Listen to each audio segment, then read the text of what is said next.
எபிரேயருக்கு எழுதின நிருபம் 4ஆம் அதிகாரம். இங்கே ஒரு இளைப்பாறுதலை குறித்து இந்த அப்போஸ்தலன் பேசுகிறார். இந்த இளைப்பாறுதல்ங்கிற வார்த்தை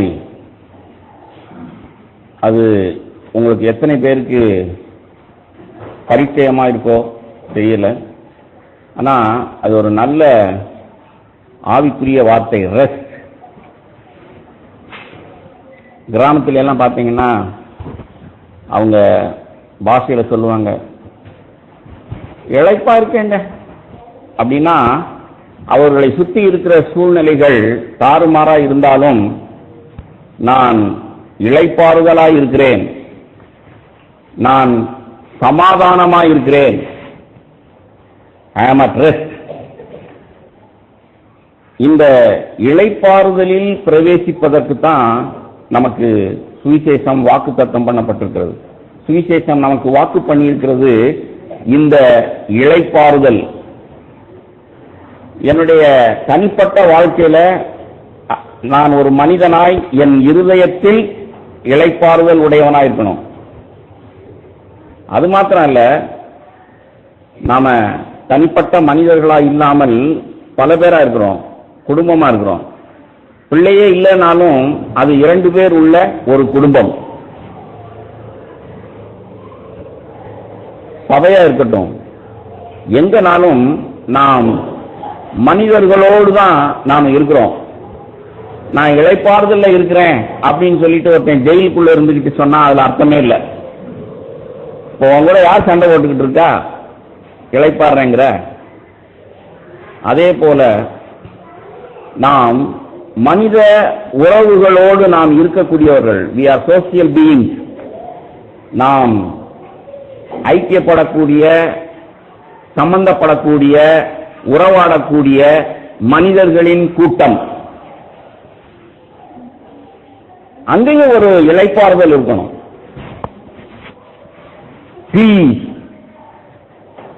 peace at home, peace in the church.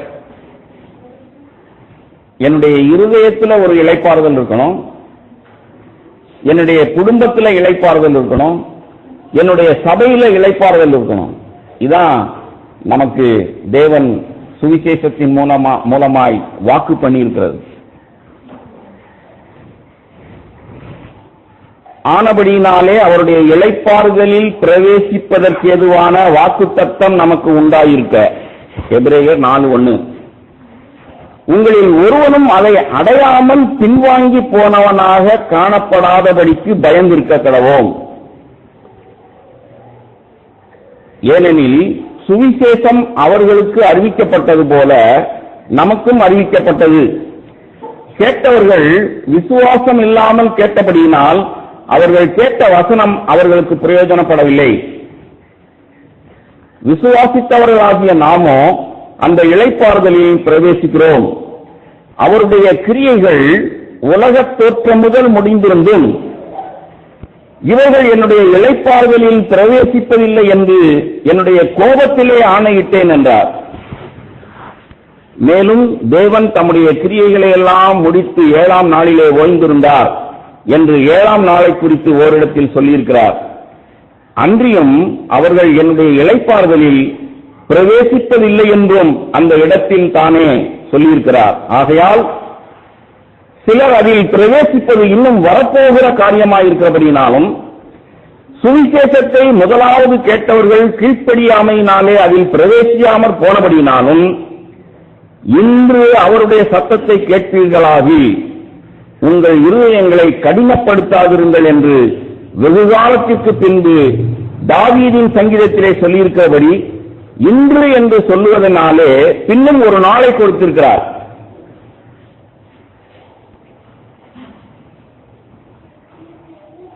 பழைய ஏற்பாட்டு காலத்துல இங்க என்ன பேசிக்கிட்டு இருக்கிறார் இந்த அப்போஸ்தலன் ஆவியில நிறந்து அப்படின்னா நம்ம எல்லாருக்கும் தெரிஞ்சதுதான். எகிப்திலே அடிமைப்பட்டிருந்த ஜனங்களை நான் உங்களை மீட்டு பாலும் தேனும் ஓடுகிற கானான் தேசத்திற்கு கொண்டு போய் உங்களை நாட்டுவேன். பாலும் தேனும் ஓடுகிற தேசம். இங்க கல்லும் மண்ணும் சமந்து கஷ்டப்பட்டு உழைச்சிக்கிட்டு இருக்கிறீங்க, அடிமைகளா இருக்கிறீங்க. ஆனா உங்களை நான் விடுவித்து பாலும் தேனும் ஓடுகிற கானான் தேசத்திலே குடியிருக்க செய்வேன். இதுதான் அவர்களுக்கு கொடுத்த வாக்குத்தத்தம். இதுதான் அவர்களுக்கு சொல்லப்பட்ட சுவிசேஷம். ஆனா நமக்கு என்ன சுவிசேஷம் சொல்லப்பட்டது? முதல் வசனத்திலே அவருடைய இளைப்பாறுதலில், therefore let us fear lest while a promise remains of entering his rest, capital H, அவருடைய தேவனுடைய இளைப்பாறுதல், அவருடைய இளைப்பாறுதலில் நாம் பிரவேசிக்கணுமா? அது எப்படிப்பட்ட இளைப்பாறுதல்? 10ஆம் வசனம், ஏனெனில் அவருடைய இளைப்பாறுதலில் பிரவேசித்தவன் தேவன் தம்முடைய கிரியைகளை முடித்து ஓய்ந்தது போல தானும் தன் கிரியைகளை முடித்து ஓய்ந்திருப்பான். கவனிச்சீங்களா? நாம என்ன தியானிச்சுட்டு இருக்கோம்? இளைப்பாறுதல். அந்த இளைப்பாறுதல் யாருடைய, எப்படிப்பட்ட இளைப்பாறுதல்? தேவனுடைய இளைப்பாறுதல். அவர் எப்படி இளைப்பாறுதலாய் இருக்கிறார்? அவர் இருந்த இளைப்பாறுதல் என்ன அப்படின்னா, அவர் சகலத்தையும் சிருஷ்டித்தார். 6 நாள் சிருஷ்டித்தார். ஆனா 7வது நாள், 6வது நாளிலே மனுஷனை சிருஷ்டித்த பிறகு 7வது நாள் அவர் ஓய்ந்திருந்தார். அப்படின்னா அவர் மனுஷனோடு, தான் உண்டாக்கின மனுஷனோடு அவர் சம்பாதித்து ஐக்கியப்பட்டு சமமாய் கைகோர்த்து நடந்து கொண்டு ஏதேன் தோட்டத்திலே ஆதாமோடு உலாவினது போல மனுஷனோடு அவர் உலாவினார். ஆமென். தேவனும் மனுஷனும் அப்படி ஒரு ஐக்கியமாய் இருந்தார்கள்.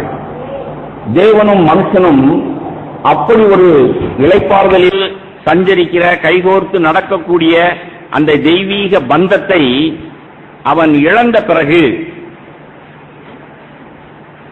சரி கெட்டு ஒழிஞ்சிட்டான், நம்ம சாப்பிடக்கூடாதுன்னு சொன்ன கனியை சாப்பிட்டான், எக்கேடும் கெட்டு போறான் அப்படின்னு சொல்லி தேவன் விட்டுறல. அவர் 7ஆம் நாளில் மனுஷனோடு சஞ்சரித்து ஓய்வாயிருந்து இளைப்பாறுதலாயிருந்து மனுஷனோடு ஐக்கியப்பட்ட அந்த தேவன், நம் பிதா, இப்போ கெட்டுட்டான், தொலைஞ்சு போறான் அப்படின்னு விட்டுறாம மீண்டும் அவனோடு ஐக்கியப்பட, மீண்டும் தன்னுடைய இளைப்பாறுதலில் அவனை கொண்டு வந்து சேர்க்க அவர் கிரியை செய்ய ஆரம்பிச்சிட்டார்.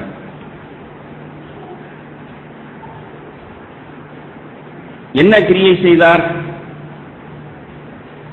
தன் சாயலில் உண்டாக்கப்பட்ட தன் பிள்ளைகள், நீங்களும் நானும் தேவ பிரசன்னத்தை இழந்து ஏதேன் தோட்டத்தை விட்டு சபிக்கப்பட்டவர்களாய், தேவனற்றவர்களாய், பாதுகாப்பற்றவர்களாய் அலைந்து திரிந்து கொண்டிருக்கும் பொழுது அவர், இனிமே எனக்கு ஓய்வே கிடையாது, என் பிள்ளைகளை நான் என்னிடத்தில் கொண்டு வந்து சேர்க்கும் வரைக்கும் எனக்கு ஓய்வே கிடையாதுன்னு சொல்லி கிரியை செய்ய ஆரம்பிச்சிட்டார். அல்லேலூயா. அதுக்கு பிறகு அவர் செய்த கிரியைகளை எல்லாம் நாம் பட்டியல் போட முடியாது.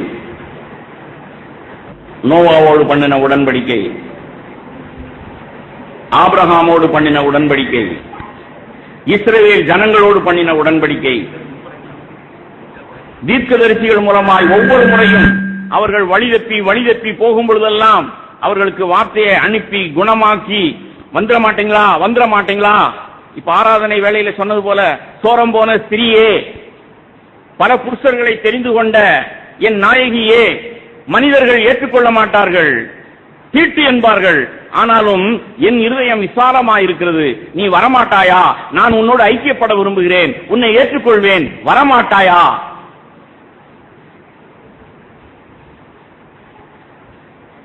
தேவன் கிரியை செய்து கொண்டே இருந்தார். அப்பொழுது இயேசு இந்த பூமியிலே நம்மை போல மாம்சம் ரத்தம் உடையவராய் வந்தவர், பிதாவினிடத்தில் இருந்தவர், அநேகம் பிள்ளைகளை மகிமையில் கொண்டு வந்து சேர்க்க நமக்காக இறங்கி வந்தவர். பிதாவை பார்த்தார். எப்படி பார்த்தார்? யோவான் எழுதின சுவிசேஷம்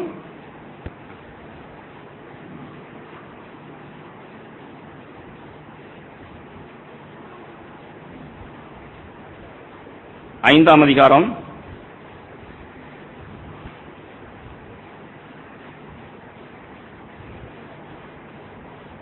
17ஆம் வசனம்.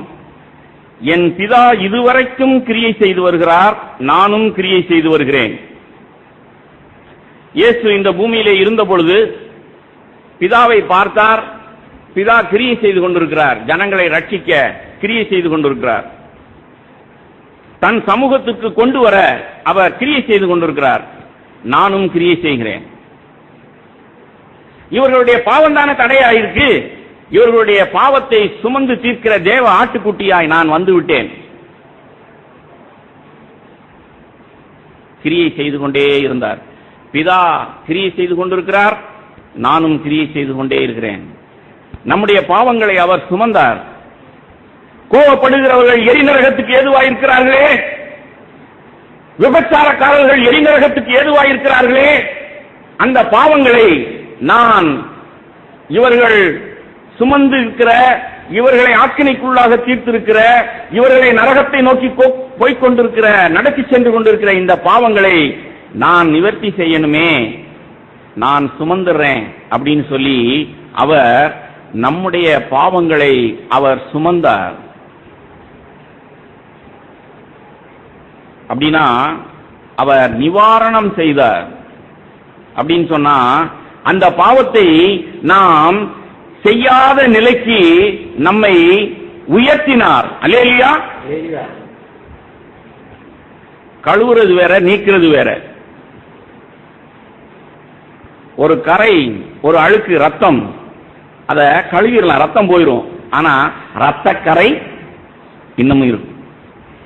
பாவம்ங்கிறது மன்னிக்கப்பட்டது பழைய ஏற்பாடுல மிருகங்கள் மூலமாய். ஆனால் பாவக்கரை இயேசுவினால் நீக்கப்பட்டது. அதான் அர்த்தம். நீ இனிமே இப்படி பிதாவோடு ஐக்கியப்பட முடியாத, அவர் இருக்கிறது போல் இருக்க முடியாத, அவரோடு ஐக்கியப்பட முடியாத, இளைப்பாற முடியாத அந்த பிரிவினை, அந்த இழப்பு உனக்கு தேவையில்லை, நான் வழிவகுக்கிறேன்னு சொல்லி அவர் நம்முடைய பாவங்களை சுமந்தார்.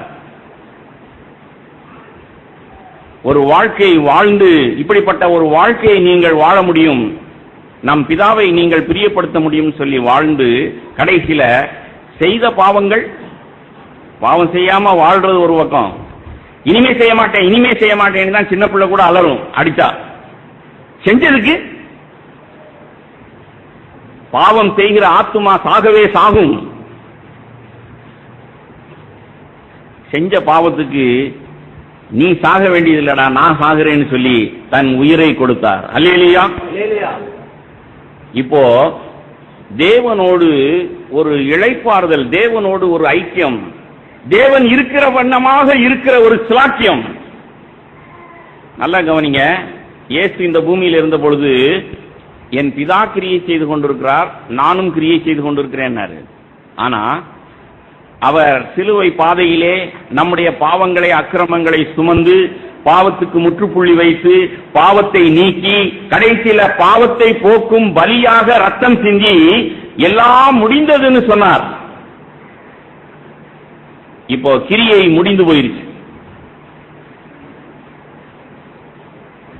இப்போ நான் பரலோகத்திலே பார்த்தேன்னு சொன்னா அங்கே கிரியை இல்ல. நல்லா கவனிங்க. பிதா சிம்மாசனத்தில் இருக்கிறார்னா அவருடைய வலது பார்சத்தில் குமாரன் இருக்கிறார். பிதாவும் குமாரனும் ஒன்றாயிருக்கிறார்கள். பிதாவும் குமாரனும் இளைப்பாறுதலாய் இருக்கிறார்கள்.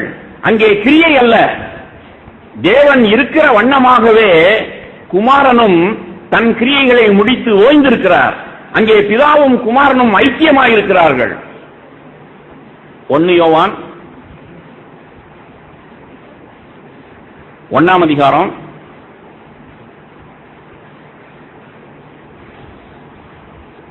3ஆம் வசனம், நீங்களும் எங்களோட ஐக்கியமுள்ளவர்களாகும்படி நாங்கள் கண்டும் கேட்டும் இருக்கிறதை உங்களுக்கும் அறிவிக்கிறோம்.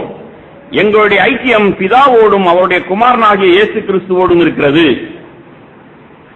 பிதாவும் குமாரனும் ஐக்கியமாயிருக்கிறார்கள். பிதாவும் குமாரனும் இளைப்பாறுதலிலே இருக்கிறார்கள். நாங்கள் பிதாவோடும் குமாரனோடும் இளைப்பாறுதல் உடையவர்களாயிருக்கிறோம். எங்களோடு ஐக்கியப்படும்படிக்கு, எங்களை போல் இளைப்பாறுதலாய் இருக்கும்படிக்கு உங்களையும் அழைக்கிறோம். ஆகாயத்தில் சிலம்பம் பண்ணல, சுவிசேஷம் எவ்வளவு கான்கிரீட்டா இருக்குன்னு பாருங்க. பிலிப்பியருக்கு எழுதின நிருபம் 2ஆம் அதிகாரம், ஆதலால் கிறிஸ்துவுக்குள் யாதொரு ஆறுதலும் அன்பினாலே யாதொரு தேறுதலும் ஆவியின் யாதொரு ஐக்கியமும் யாதொரு உருக்கமான பட்சமும் இரக்கங்களும் உண்டானால் நீங்கள் ஏக சிந்தையும் ஏக அன்பும் உள்ளவர்களாயிருந்து இசைந்த ஆத்துமாக்களாய் ஒன்றையே சிந்தித்து என் சந்தோஷத்தை நிறைவாக்குங்கள். பவுல் ஆகாயத்தில் சிரமம் பண்ணல, அவர் அனுபவித்ததை, யதார்த்தமாய் தன் வாழ்க்கையில் கண்டதை, அங்க 1 யோவான்ல என்ன வாசம், நாங்கள் கண்டதையும் கேட்டதையும் ருசித்ததையும் புழங்கினதையும். இங்க அப்போஸ்தலன் பவுல் என்ன சொல்றார், எப்பா நான் கிறிஸ்துவோடு ஐக்கியமா இருக்கிறேன், ஆவியானவர் எனக்கு ஆறுதலும் தேறுதலுமா இருக்கிறார்.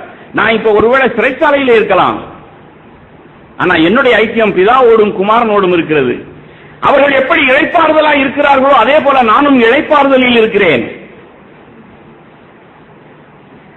நீங்களும் அப்படி இருக்க முடியும். கிறிஸ்துவுக்குள் யாதொரு ஆறுதலும் தேறுதலும் உண்டானால், ஐக்கியமும் உருக்கமான பட்சமும் இரக்கங்களும் உண்டானால் நீங்களும் எப்படி இருக்க முடியும்? சேம் மைண்ட், ஏக சிந்தை. உங்களுக்கு தெரியுமா, அது புருஷன் மனைவி ஐக்கியமா இருக்கட்டும் அல்லது சபை ஐக்கியமா இருக்கட்டும், கிறிஸ்துவின் சிந்தை இருந்தால் ஏக சிந்தையும் இருக்கும். நாம் ஒவ்வொருவரும் கிறிஸ்துவின் சிந்தையில் தாழ்மையாய் தனக்கானதை தேடாமல் இருந்தால் அப்படிப்பட்டவர்கள் வித்தியாசமாய் இருக்கவே முடியாது. அவர்கள் ஏக சிந்தையாய்த்தான் இருந்தாக வேண்டும். பிதாவும் குமாரனும் பரலோகத்திலே உட்கார்ந்து இருக்கிறார்கள். ஒருத்தர் பார்க்க மாட்டோம், இப்படி திரும்பிக்கிட்டா உட்கார்ந்து இருக்கிறாங்க. அவர்கள் ஐக்கியமாய் இருக்கிறார்கள், அவர்கள் இளைப்பாறுதலில் இருக்கிறார்கள். நாங்களும் அப்படி இருக்கிறோமா? அப்போஸ்தலர்கள் சொன்னபோது அது யதார்த்தம், அனுபவம், உண்மை. ஆவியானவர் சர்ச்சின் முத்திரையிட்டு வேத வார்த்தையா வச்சுட்டார். நீங்களும் நானும் அப்படி இருக்கிறோமா? அப்படி இல்லைன்னா என்ன காரணம்? இளைப்பாறுதல் இல்லைன்னு சொன்னா, ஒரு வியாதி வந்துருச்சுன்னு சொன்னா எப்படியா துடிக்கிறோம்? வலிக்குதுங்க, என்னமோ வலிக்குது, ஏன் வலிக்குதுன்னு கண்டுபிடிச்சு ஆகணும். துடிக்கிறோம், நம்மளை சுத்தி இருக்கிறவங்க எல்லாரையும் பழிக்கிறோம், ஆஸ்பத்திரிக்கு கூட்டிட்டு போங்கிறோம். ஒரு வலின்னா அந்த வலி எதனால உண்டாச்சுன்னு தெரியணும் உங்களுக்கு. அவ்வளவு துடிப்பு இருக்கு. ஆனா இளைப்பாறுதல் இல்லைன்னு சொன்னா அந்த துடிப்பு இருக்கா?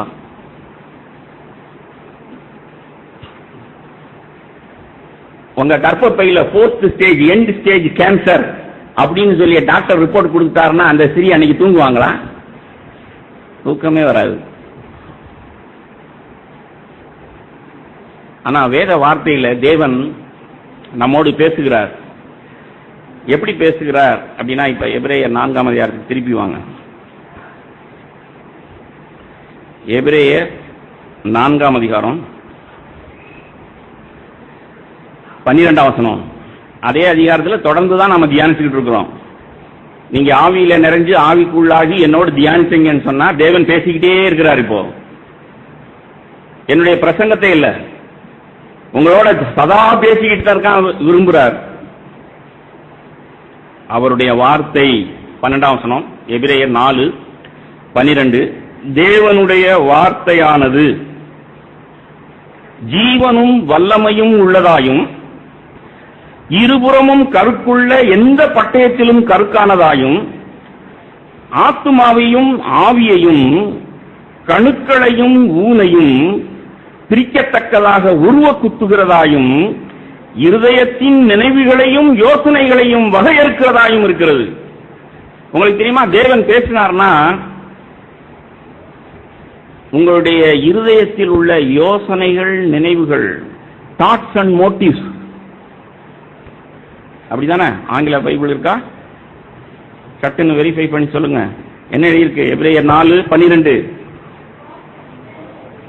Thoughts and intentions. மோட்டிவ்ஸ்ங்கிறது கூட cross word, very fine word.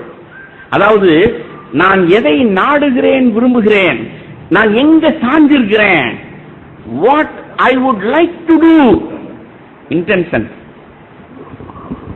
என் இதயம் எதை நாடுது, எதுல சாயுது, என் இருதயத்தில் உள்ள யோசனை, அதுல உள்ள அந்த சாய்வு, இன்டென்ஷன்ஸ். அப்புறம் உன்னை செய்தேன்னா எதற்காக அதை செய்ய விரும்புகிறேன், மோட்டிவ். அவ்வளவையும் தேவனுடைய வார்த்தை, தேவன் பேசும்பொழுது காண்பிப்பார். அந்த பட்டயமானது எவ்வளவு பெரிய சர்ஜனும் வார்த்தை தான். அதாவது கணுக்களையும் ஊனையும் பிரிக்கத்தக்கதாக எழுதியிருக்கு. ஒரு ஆபரேஷன் பண்ற டாக்டர் எப்படி துல்லியமா 1 மில்லிமீட்டர் இதுல எலும்புக்கும் அந்த சதைக்கும் நடுவுல போவாரோ, அதுபோல தேவன் உங்களோடு பேசினார்னா அவர் எப்படி பேசுவார்? உங்களுடைய யோசனைகளை வெளிப்படுத்துவார், உங்களுடைய எண்ணங்களை, உங்களுடைய அந்த விருப்பங்களை, உங்கள் சாய்வுகளை, நீங்கள் எதை பற்றி கொண்டிருக்க விரும்புகிறீர்கள், அதையெல்லாம் அவர் அப்படியே அந்த இருபுறமும் கற்குள்ள பட்டயம் அப்படியே காண்பிச்சு, நான் இப்படி இருக்கிறேன், நீ எப்படி இருக்கிற பார். நம்ம இப்ப என்ன தியானிச்சுட்டு இருக்கிறோம்? நாம் எப்படிப்பட்ட இளைப்பாறுதல்? அவர் இருக்கிற வண்ணமாக இருக்கிற இளைப்பாறுதல். நான் எப்படி இருக்கிறேன், நீ எப்படி இருக்கிற பார். அருமையான சகோதர சகோதரிகளே, இயேசு உங்களோடு அப்படி பேசுகிறாரா? உங்களுக்குள்ளே ஆவியானவர் இருந்தால் ஆண்டவரை காண்பிப்பார். இயேசு பேசுவார், நான் எவ்வளவு தாழ்மையா இருந்தேன், நீ எப்படி இருக்கேன்னு பார். நான் எப்படி சுயநலமற்றவனா இருந்தேன், நீ எப்படி சுயநலக்காரனா இருக்கிறாய் பார். நான் அக்கிரமத்தை எப்படி வெறுத்தேன், நீ எவ்வளவு வெறுக்கிறேன்னு பார். நான் பணத்தை எப்படி பார்த்தேன், நீ எவ்வளவாய் பற்றி கொண்டிருக்கிற பார். இதெல்லாம் ஆவியானவர் அவர் நமக்கே கேட்கிற விதமாய், அது தியானமா இருக்கலாம், வேத வாசிப்பா இருக்கலாம், இதுபோல சபை கூட்டமா இருக்கலாம், தனி தியானமா இருக்கலாம், அல்லது வாழ்க்கை சூழ்நிலையிலே ஒரு சில சூழ்நிலைகளையா இருக்கலாம். காது இருந்தா நமக்கு கேட்கும். என் இருதயத்தின் யோசனைகள், நினைவுகள் வெளியரங்கமாகும். அப்படியே பட்டயம் அப்படியே ஊன குருத்தி அப்படியே சிம்பி எடுக்குது இல்ல அப்படிங்கிற மாதிரி. எவ்வளவு நேர்த்தியா அப்படியே கத்தியை விட்டு சிம்பி எடுத்தான் பாத்தியா, எலும்பு தனியா கதவு தனியா போச்சு. அதுபோல உன்னுடைய யோசனைகள், நினைவுகள், உன்னுடைய அக்கிரமங்கள், இயேசுவை போல் அல்லாத உன்னுடைய சுயநலமான பெருமையான பணவசை உள்ள சிந்தைகள், நோக்கங்கள், அதையெல்லாம் அப்படியே ஊடுருவி அவர் காண்பிப்பார். நம்முடைய பிரச்சனை என்ன தெரியுமா? தேவன் எல்லாம் முடிந்ததுன்னு முடிச்சிட்டாரு, கிரியை முடிந்தது. அவர் இப்ப வானங்களின் வழியாய் பரலோகத்தில் இருக்கிறார். எபிரேயர் 4ஆம் அதிகாரம் இப்படி இந்த வார்த்தையை சொன்ன பிறகுதான் அடுத்த 14ஆம் வசனத்தை பாருங்க. எபிரேயர் 4:14 வானங்களின் வழியாய் பரலோகத்திற்கு போன தேவகுமாரனாகிய இயேசு என்னும் மகா பிரதான ஆசாரியர் நமக்கு இருக்கிறபடியினால் அங்க இருக்கிறார். எதற்காக இருக்கிறார்?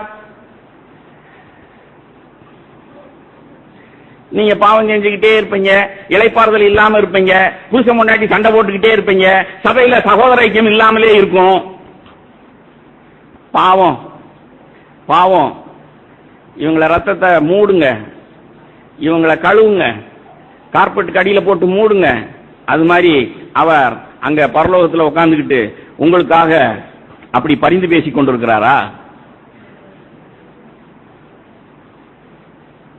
நானும் பிதாவும் ஒன்றாயிருக்கிறோம், நீங்களும் ஒன்றாயிருக்க முடியும்.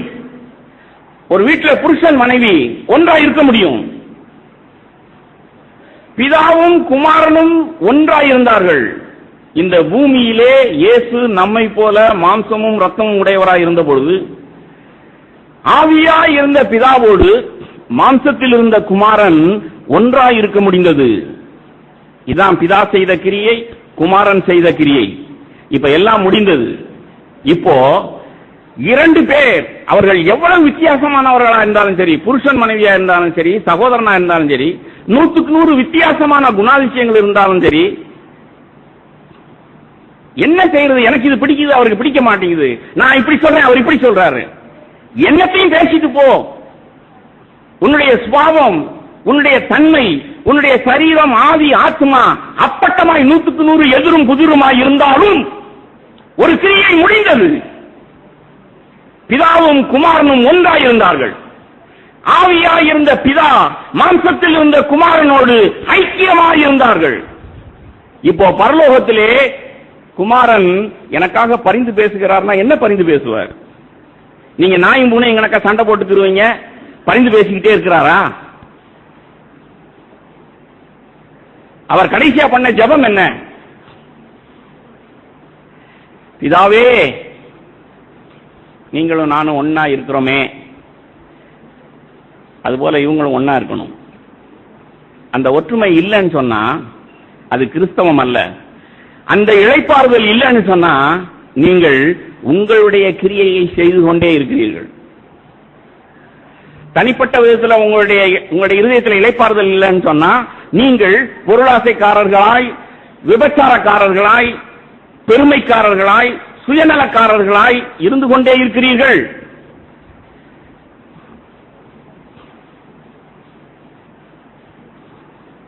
அப்படியே எங்கேயாவது ஒரு உணர்த்துதல் வந்துச்சுன்னு சொன்னா, ஒருவேளை வேத வாசிக்கும் போதோ, ஒருவேளை இப்படிப்பட்ட சபை கூட்டத்துக்கு வரும்பொழுதோ, போன வாரம் பெங்களூருக்கு போயிட்டு வந்தோம். இதை விட வளர்ந்த சபையில போய் உக்காந்தா என்ன ஆகும்? இங்க உணர்த்தப்படாத பாவம் எல்லாம் அங்கே போய் உணர்த்தப்படும். ஆமேன். போய் வந்தவங்க எல்லாம் சாட்சி சொல்ல விட்டா அந்த சாட்சியை தான் சொல்லுவாங்க. அது ஆச்சரியம் இல்லை. தேவன் இருக்கிற இடத்துல பாவம் வெளிப்பட்டு தான் ஆகும். தேவன் பேசினார்னா அது ஊனையும் உருவ குத்துகிறதா தான் இருக்கும். ஆனால் அருமையான சகோதரனே, சகோதரியே, தேவன் அப்படி பேசும் பொழுது, தேவன் உன்னுடைய எண்ணங்கள், யோசனைகள், நினைவுகளை எல்லாம் வகையறுத்து சிந்தி பிடிக்கி எடுத்து உன் பாவத்தை காண்பிக்கும் பொழுது நீ என்ன செய்கிறாய்? எரேமியாவின் புஸ்தகம் 3ஆம் அதிகாரம், எரேமியா 3ஆம் அதிகாரத்தில் 10ஆம் வசனம், இவைகளையெல்லாம் கண்டும் யூதா என்கிற அவளுடைய சகோதரியாகிய துரோகி, அதாவது இஸ்ரேல் யூதான்னு பேசப்பட்டிருக்கு, அந்த வித்தியாசமெல்லாம் தேவையில்லை. இப்போ நீங்கள் இந்த வார்த்தையை வாசிக்கும் பொழுது உங்களை நீங்க கை வச்சுக்கங்க, நெஞ்சில கை வச்சு இந்த வார்த்தை உண்மைதானா என்று சோதித்து பாருங்க. அவள் யூதாவோ இஸ்ரவேலோ, இப்ப நான் கள்ளத்தனமாய் திரும்பினாலே அன்றி முழு இருதயத்தோடும் என்னிடத்தில் திரும்பவில்லை என்று கர்த்தர் சொல்லுகிறார். கள்ளத்தனமாய் அப்படிங்கிற வார்த்தை ஆங்கிலத்தில் எப்படி எழுதியிருக்கு? டிசெப்ஷன். உங்களுக்கு தெரியுமா, நாம் நம்முடைய உள்ளத்தில் உண்மை இல்லாதவர்கள். நாம் நம்முடைய பாவத்தை ஒத்துக்கொண்டாலும் கள்ளத்தனமாய் தான் ஒத்துக்கொள்கிறோம், உண்மையாய் ஒத்துக்கொள்வதில்லை. உங்களுக்கு தெரியுமா 51வது சங்கீதத்தில் தாவீது இந்த வார்த்தையை ஏன் சொன்னான்? உள்ளத்தில் உண்மை இருக்க விரும்புகிறீர். அவன் ஒரு வருடமாய் மனசாட்சியின் மூலமாய் தேவன் அவனோடு பேசிக்கொண்டே இருந்தார். ஆனா அவன் ஒவ்வொரு முறையும் பேசுகிற அந்த மனசாட்சி, தேவன் பேசுகிற அந்த சத்தம், அவருடைய வார்த்தை, அதை அவன் பூசி மொழுகினான். எப்படியெல்லாம் பூசி மொழுகினான் சொல்லவா உங்களுக்கு? மறுநாளே அவனுக்கு குற்ற உணர்வு வந்திருக்கும். சரி, நான் தான் ராஜா, கூப்பிட்டு விட்டேன், அவன் ஏன் வந்தா? அப்ப ஒரு பாவம் இருந்தா 2 பேருக்கும் பங்கு இருக்குல்ல. அப்ப அவளும் தான் பாவம் செய்தாள். இது என்ன? இதுக்கு பேர் தான் பூசி மொழுகிறது. கள்ளத்தனமாய் தன் பாவத்தை ஒத்துக்கொள்வது, டிசப்டிவ் அக்னாலஜ்மெண்ட் ஆஃப் சின். சுயநலம் தெரிஞ்சதுன்னு சொன்னா, ஆமா நான் வீழ்ச்சி விட்ட மனுஷன், சுயநலக்காரன் அப்படின்னு என்னையே நான் அருவருக்கணும், ஒத்துக்கொள்ளணும். அதை விட்டுட்டு யாருதான் யோக்கியம், யார்கிட்ட தான் சுயநலம் இல்ல, யாருதான் பெருமையா இல்ல அப்படின்னா கள்ளத்தனமாய் மனம் திரும்புகிறது. பாவம்னு வந்துருச்சுன்னு சொன்னா, சரி நான் தான் கூப்பிட்டு விட்டேன், அவையா வந்தா, இப்படி ஆரம்பிச்சு அவனுடைய மனசாட்சியில ஒரு வருஷமாய் தேவன் பேசும் பொழுதெல்லாம் அவன் சாக்குப்போக்கு சொல்லி ஒவ்வொரு தடையும் அவன் குற்ற உணர்வு வரும் பொழுதெல்லாம், ஆமா ஆண்டவரே, பிறன் மனைவியை இச்சையாது இருப்பாயாகன்னு கற்பனையை எழுதி வச்சீங்க, ஒவ்வொரு நாளும் எனக்கு வாஸ்து காண்பிக்கிறாங்க அரண்மனையில, எனக்கு குற்றமா தான் இருக்கு. ஆனாலும் நான் உரியாவின் மனைவி என்னோட சேராத பாவம்னு அவ சொல்லியிருந்தா நான் அந்த பாவத்தை செஞ்சிருக்க மாட்டேன்ல.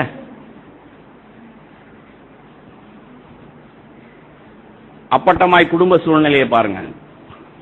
யாரோ ஒருவர் கோவப்படுறோம், புருஷனோ மனைவியோ அல்லது 2 சகோதரர்களோ. கோவப்பட்டவனுடைய மனசாட்சியில இப்படி கோவப்பட்டையே அப்படின்னு ஆவியானவர் உணர்த்தும் பொழுது நாம என்ன செய்யறோம்? ஆமா, இப்ப நான் செத்தேன்னா நான் நரகத்துக்கு போவேன். ஏன்னா கோவப்படுகிறவன் எரி நரகத்துக்கு ஏதுவாயிருக்கிறான்னு ஆண்டவர் எனக்கு போதிச்சிருக்கிறார், மலை பிரசங்கத்தில் எழுதியிருக்கு, எத்தனை தடவை வாசித்திருக்கிறேன். இந்த நேர்மை இருக்கா நம்மகிட்ட? இல்ல. கள்ளத்தனமாய் நாம் நம்முடைய பாவத்தை ஒத்துக்கொள்வோம். கள்ளத்தனமாய் in a deceptive way we will acknowledge the sin. எப்படி தெரியுமா? ஏங்க கோவப்படுற மாதிரி அப்படி நீங்க நடந்துகிட்டதுனால தானே நான் அப்படி கோவப்பட்டேன் அப்படின்னு மனைவியோ புருஷனோ ஒருவர் பார்த்து சொல்லுவான். இப்படி ஒரு வருஷம் சொல்லிக்கிட்டு இருந்தான் தாவீது. அதனாலதான் அவன் மனம் திரும்பின பிறகு, நேர்மையாய் உத்தமமாய் மனம் திரும்பின பிறகு, தேவரீர் எடுங்க அந்த வார்த்தையை, அது எத்தனை முறை வாசித்தாலும் தியானித்தாலும் புது வெளிச்சம் தான் கிடைக்கும். சங்கீதம் 51 4ஆம் வசனம் 3-4. என் மீறுதல்களை நான் அறிந்திருக்கிறேன், என் பாவம் எப்பொழுதும் எனக்கு முன்பாக நிற்கிறது. தேவரீர் ஒருவருக்கே விரோதமாக நான் பாவம் செய்து உமது கண்களுக்கு முன்பாக பொல்லாங்கானதை நடப்பித்தேன். நீர் பேசும்போது உம்முடைய நீதி விளங்கவும், நீர் நியாயம் தீர்க்கும் போது உம்முடைய பரிசுத்தம் விளங்கவும் இதை அறிக்கையிடுகிறேன். அப்படின்னா தேவரீர் ஒருவருக்கே விரோதமாக நான் பாவம் செய்து, அப்போ இதுவரைக்கும் இவன் என்ன நினைச்சுக்கிட்டு இருந்தான்? உரியாவுக்கு விரோதமாய் பாவம் செஞ்சுட்டேன், பாவம் அவனுடைய மனைவியை அபகரிச்சுட்டேன், சரி பரவாயில்ல. குற்ற வரும்பொழுது உரியா அவனை குற்றப்படுத்தும் பொழுது, அவனுடைய மனசாட்சியிலே வந்து அவன் பேசும் பொழுது, எப்பா உனக்கு விரோதமா பாவம் செஞ்சாலும் அபகரிச்ச மனைவியை நான் ராணியா வச்சிருக்கேன்பா. இதான் கள்ளத்தனமாய் மனம் திரும்புகிறது.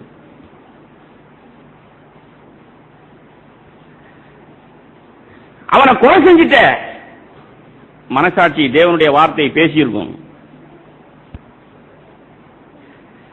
யுத்தம்னு வந்தா 4 பேர் பொழப்பான், 4 பேர் சாகத்தான் செய்வான். யுத்தத்துல தானே செச்சேன், நான் எங்க கொலை பண்ணேன்?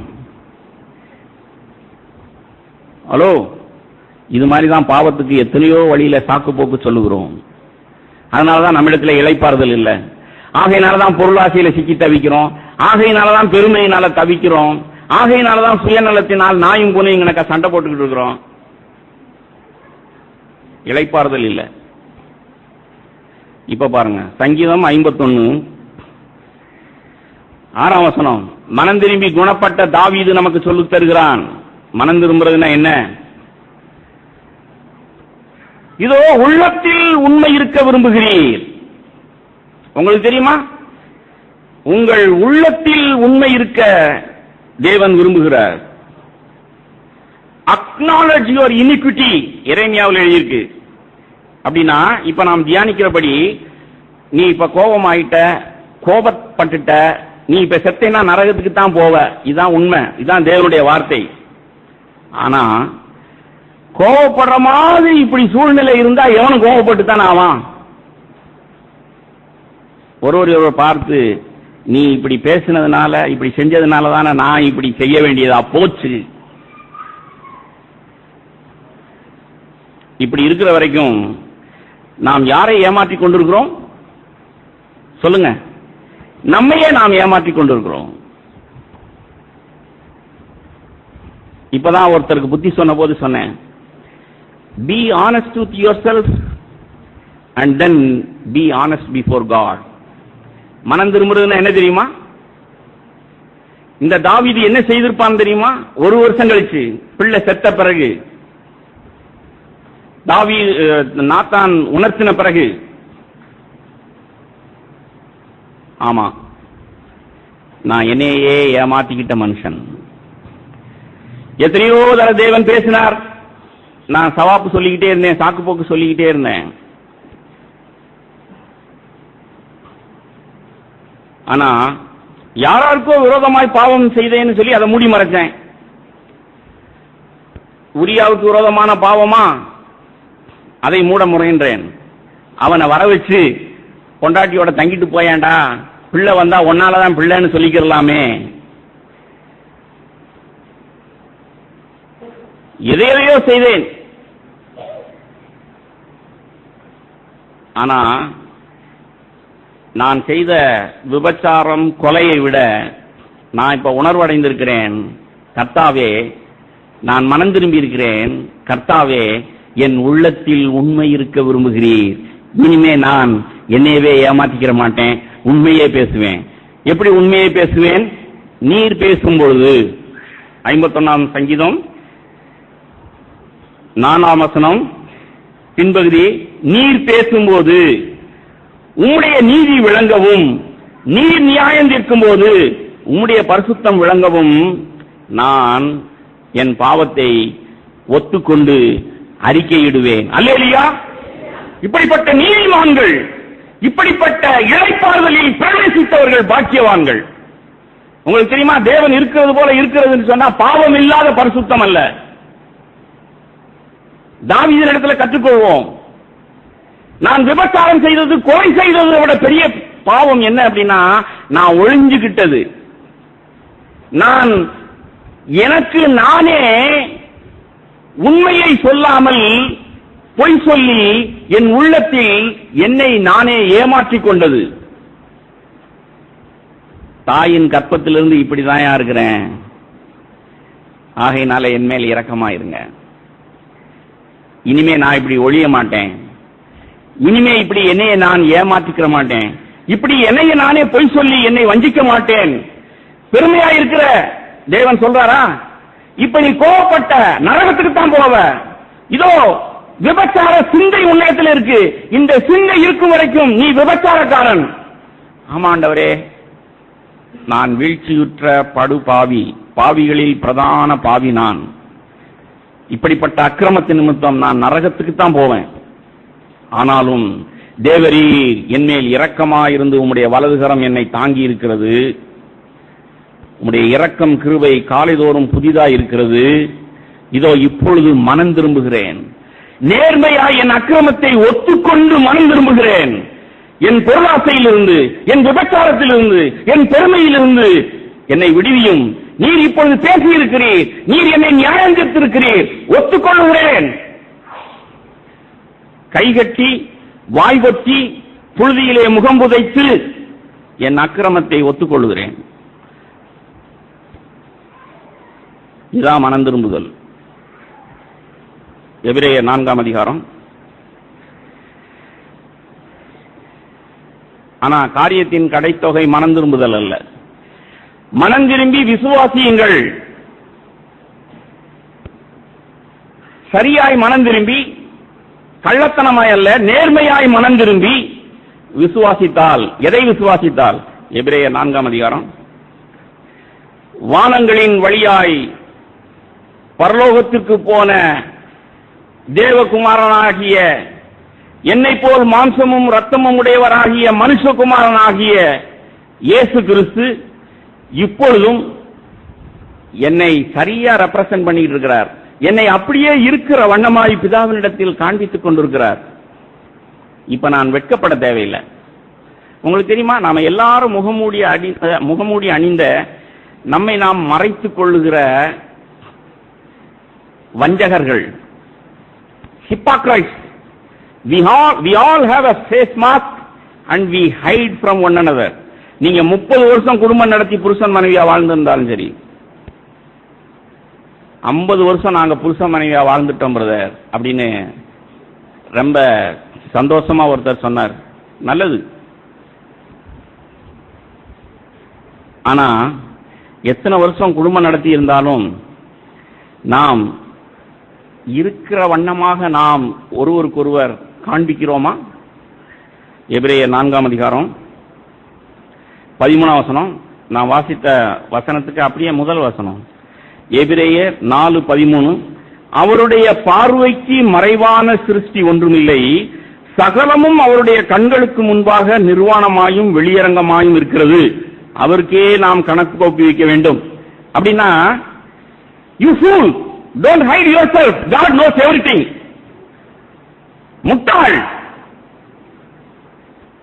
ரொம்ப நேர்த்தியா உன்னை நீ மறைத்துக் கொள்ளலாம் என்று நினைக்கிறாயே, சகலமும் அவருக்கு முன்பாக நிர்வாணமாயிருக்கிறது. யார்கிட்ட வேஷம் போட்டுக்கிட்டு இருக்கிற? நீ வேணா உன் பொண்டாட்டிட்ட உன் புருஷன்ட்ட வேஷம் போடலாம், இன்னொரு சகோதரனிடத்தில் வேஷம் போடலாம், உன் மூத்த சகோதரனிடத்தில் வேஷம் போடலாம். I know what you are, நீ யாருன்னு எனக்கு தெரியும். மறைக்க முடியாததை ஏண்டா மறைச்சு வேஸ்டா வாழ்ந்துகிட்டு இருக்கிற? ஏன்? இவ்வளவுக்கும் காரணம் என்ன தெரியுமா? அடுத்த வசனம். தேவன் அவர் சிருஷ்டிகர்த்தா, நமக்குள்ள இருக்கிறதெல்லாம் அவருக்கு தெரியும் அப்படிங்கிறது சுவிசேஷம் இல்லைங்க. அவர் கடவுள், நான் மனுஷன், அவருக்கு எல்லாம் தெரியும்னா அதுல ஒண்ணும் பெரிய விசேஷம் இல்ல. என்ன விசேஷம் தெரியுமா? வானங்களின் வழியாய் பரலோகத்திற்கு போன தேவகுமாரனாகிய இயேசு என்னும் மகா பிரதான ஆசாரியார் நமக்கு இருக்கிறார். அவர் யார்? அடுத்த வசனம். எல்லா விதத்திலும் நம்மை போல் சோதிக்கப்பட்டும் பாவம் இல்லாதவராயிருக்கிறவர். எல்லா விதத்திலும் நம்மை போல் சோதிக்கப்பட்டும் இளைப்பாறுதலில் இருக்கிறவர். ஒரு சிறிய இச்சையோடு பார்க்கிற எவனும் அவரோடு விபச்சாரம் செய்தாயிற்று அப்படின்னு அந்த வார்த்தையை அவர் சொல்றாருன்னா, ஏய், உன்னைய மாதிரி கண்கள், உன்னைய மாதிரி எனக்கு சிந்தை, ஆனா சிந்தையிலும் கண்களிலும் இச்சையை ஜெயித்து உன் பாவத்தை சுமந்து தீர்த்து விட்டேன். இப்போ நீ இப்ப சோதிக்கப்பட்டேன்னா, வாலிபர்கள் காதுள்ளவர்கள் கேட்கிறீங்களா? பிரதர், உங்களுக்கு மண்டை நரைச்சிருச்சு, எங்களுக்கு எவ்வளவு சோதனை இருக்குன்னு உங்களுக்கு தெரியாது. நாங்க கம்ப்யூட்டர் ஸ்கிரீன் முன்னாடியும் டிவி ஸ்கிரீன் முன்னாடியும் தான் உட்கார வேண்டியிருக்கு. வேலைக்கு போனா இங்கிட்டும் அங்கிட்டும் பொம்பளை உட்கார்ந்து இருக்கிறான், சதா சோதிக்கப்படுறேன். மண்டை நரைச்ச பிரபாகர் வேணா உங்கள் மேல பரிதவிக்க கூடாமல் இருக்கலாம். உங்களை போல் சோதிக்கப்பட்டு பாவம் இல்லாதவராய் பரலோகத்திலே இருக்கிற இயேசு பிரதான ஆசாரியார் பரிதவிக்கிறார். He feels your pressures. உங்கள் பாரங்களை உங்கள் பிரச்சனைகளை உங்கள் பெற்றோர்கள் அறியாமல் இருக்கலாம், மூப்பர்கள் அறியாமல் இருக்கலாம், ஆனா இயேசு அறிவார். அல்லேலூயா. அந்த அர்த்தத்துல தான் இது எழுதியிருக்கு. இனிமே சாக்கு போக்கு சொல்ல யாருக்கும் இடம் கிடையாது. ஒரு தனிப்பட்ட மனுஷன் நான் இளைப்பாறுதல் இல்லாமல் இருக்கிறேன், உனக்கு அடிமையாயிருக்கிறேன், எதுக்குனாலும் அடிமையாயிருக்கலாம். கம்ப்யூட்டருக்கு கூட அடிமையா இருக்கலாம். ஒரு சிலர் செல்போனுக்கு அடிமையா இருக்கிறீங்க. செல்போன் இல்லாம நீங்க வாழவே முடியாது. பசிக்கும் போது செல்போனை வாய்க்குள்ள தெளிச்சு விடுங்க. வாழ முடியாதுங்கிறீங்களா? இந்த தின்னு, இதை தின்னு உயிர் வாழ்றியான்னு பார்ப்போம்.